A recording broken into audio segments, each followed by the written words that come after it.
My name's Peter. I'm 78 years old and I'm profoundly deaf. I started going deaf when I was 19 and unfortunately I chose to have an operation when I was in my 20s. I had an operation for sclerosis and they called the operation a fenestration, which should never have been done. And it lasted precisely 3 months. So it left me with one deaf ear completely and the other gradually going deaf. Unfortunately, I had to deal with it because being a pianist and being a young man, it was something I could honestly not do with. I could not do without actually hearing, I should say. And consequently, I had to survive with a head full of noise, being tinnitus, that's the operation caused, and I had to get on with it. Anyway, the reason I'm making this video is not to become famous, but to prove that deafness is, whilst a hidden disease, it is a most socially disabling disease. It's something that you can't contact people, you can't connect with people, you can't connect with the world. And conversations and random talking is just not possible. But anyway, because my father used to say to me, you earn by effort. And that's exactly what I'm doing. I'm going to play for you to warrant me having to talk to you about deafness.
Ever since I was young, I've loved music of every kind, from classics to rock. Basically because all the music I loved had some sort of theme. Now, what I'm playing is basically what my daughters would call retro, in that it is not something that I can actually class as today's music. It's an ancient music to most of you. But it's made with a theme, there's theme to it. The music means something.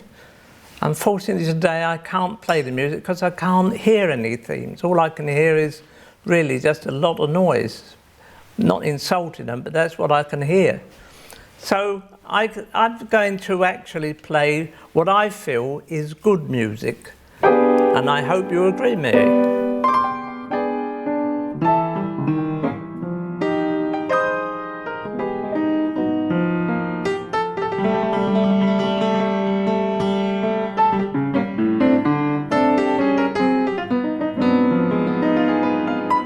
I've got mixed up with that, so you can...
Now, again, I've paid my fee, and I can just talk to you a little bit more about deafness. The most embarrassing thing about deafness is you tend to start bluffing it when you don't hear. And I was talking to Ron a little while ago, who's one of the cameramen, and he's the same as me. And he said, what you tend to do is bluff, which you do. You don't hear what they say, so you nod your head or shake your head, whichever you think is appropriate. And that's when the embarrassment occurs, because you might say something, they're asking you a question. So you say, I agree, and they say, you agree with what? And you go, well, what you said. They said, well, what do you say? And you don't know what to say. So you're up a creek without a paddle. And unfortunately, as Ron said, you just have to sort of bluff it away and laugh. And that's the problem. It's about hearing and about embarrassment. And all I'm asking people to do is, when someone is deaf, to make allowances. Add a few decibels to the tone of your voice. It's so important to talk up and constantly. Not the first 2 or 3 sentences. It's to talk up all the time. Now, I'm not talking about shouting at them. I'm talking about just raising your voice so they can hear and join in the conversation. And that's all I'm asking for. So for that, you get another tune.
Right, you don't get paid for that.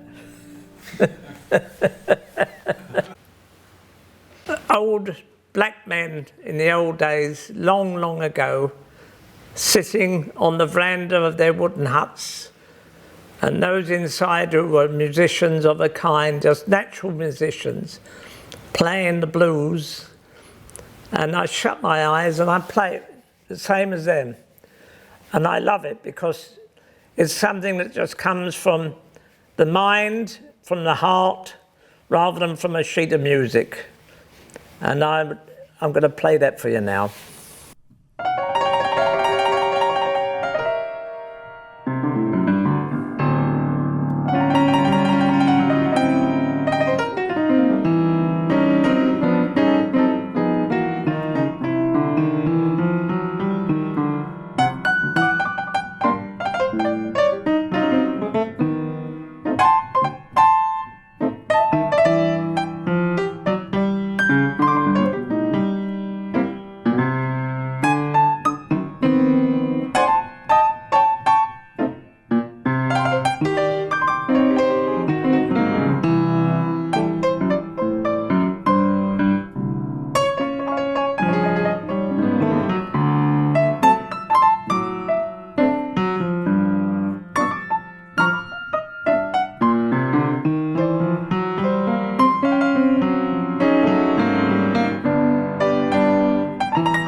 I started loving music when I was about 9 years old, and I heard a piece of music on the radio, and it moved me so much, even at that age.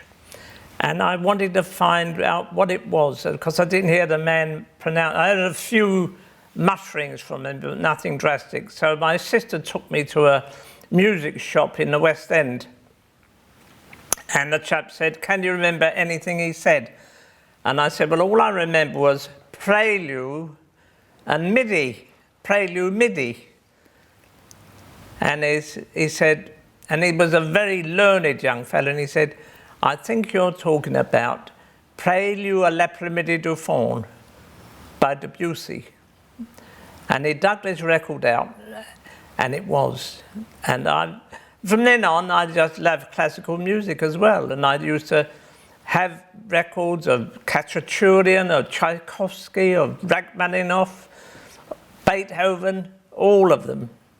And the funny thing was that, strange enough, I'll tell you something.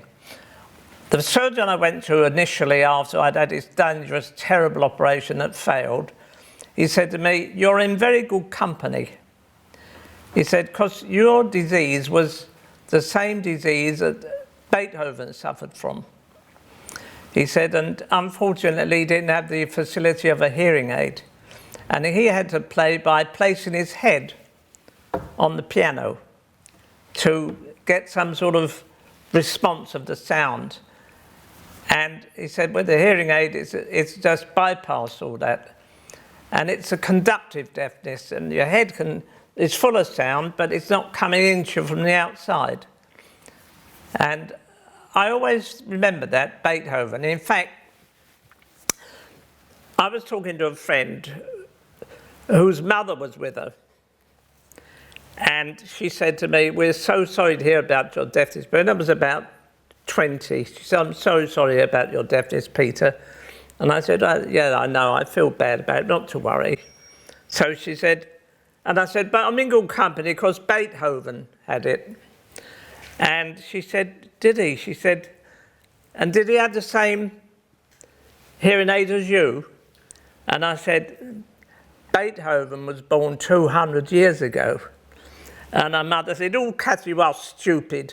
They didn't have the money to buy hearing aids in those days." And it's that sort of thing people don't understand about hearing aids, that it's something that we, in the present time, have that facility. But in the old days, it was an ear trumpet or just cupping your hand to your ear. Anyway, let's get on with the music.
the beauty of playing by ear is the fact that I love film music.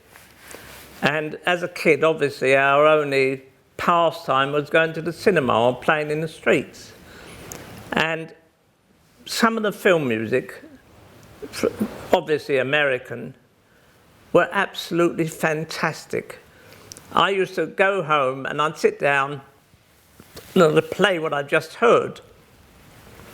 And not always, but you know, when I found it was a wonderful theme. And I remember seeing a film, I was older at the time, I was in my 20s, but I saw a film called The Big Country with Gregory Peck. And it was an absolute fantastic theme music. And I've played it ever since, and I love the piece of music, and it goes like this.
Jerome Moross was his name, and I can remember there was Jerome Moross and there was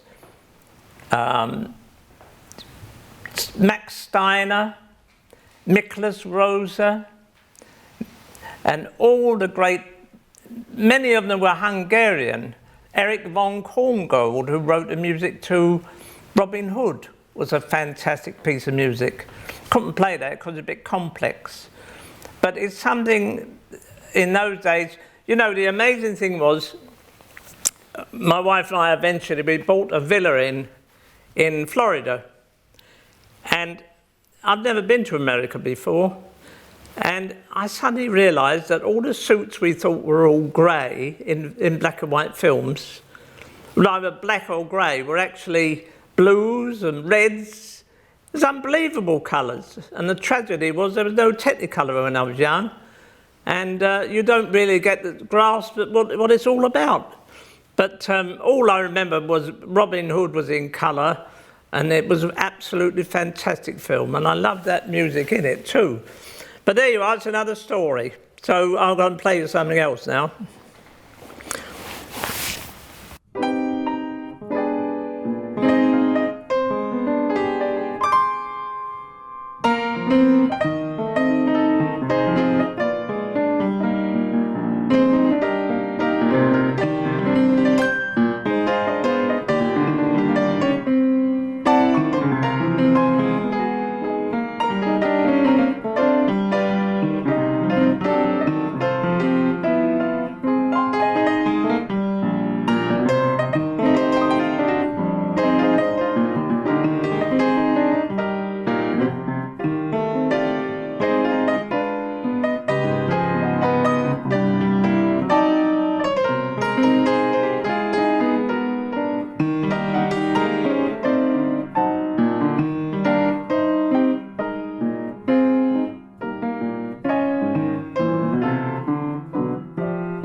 That was the middle eight. I don't know whether you recognise it, but that was my favourite jazz pianist of all time, Errol Garner. I loved Errol Garner. And I'll tell you a story. We went, my sister and I, prior to me having my operation, we went to the Royal Festival Hall and saw one of his concerts. And I explained to the man on the door, one of the chaps running the place, that I was having an operation soon for deafness. And could I meet him? And he said, well, he's not very keen on seeing people, I'll ask. Anyway, I went backstage and saw him. He's only a small man, lovely man. And he wrote on my programme, good luck, Peter. Hope you enjoyed my music. And then he wrote something I didn't quite understand. It says, don't forget, make your own sound. And he wrote that, make your own sound, Errol Garner. And it wasn't long after that, when this operation had failed, I suddenly remembered that, and I had this programme, and what the answer was a hearing aid, which made my own sound. And it's like fate. It was a disaster operation, and I needed a hearing aid. And so I took to one. Unfortunately, in those days, it was a body-worn hearing aid, and which was quite cumbersome with a big plug in your ear. And I felt very conscious of it. But again, being the early 50s, there was an American who was earning a living at it, and famous man, it was Johnny Ray. And so, in actual fact, I was quite good wearing it, because I was quite a good bird puller. And they thought I was like taking off Johnny Ray when I was playing the piano. But then I graduated to a behind-the-ear hearing aid, which is the common one now, but it was a bigger one than now. But I was fortunate enough to have the hairstyle of the Beatles, which hid it. So that was still where I could pull birds without having a hearing aid in my ear. So, you know, I'm not a sex maniac, but I'm just explaining how my hearing was grew up with me, as it were. So let's play another song.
I think that would be the end of my recital of good music.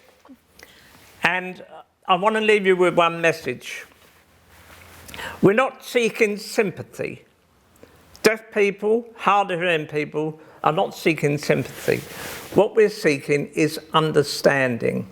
To understand that we don't hear everything you say, and as a consequence, we need you to speak up now and again. So the campaign I'm running is Speak Up for the Hard of Hearing.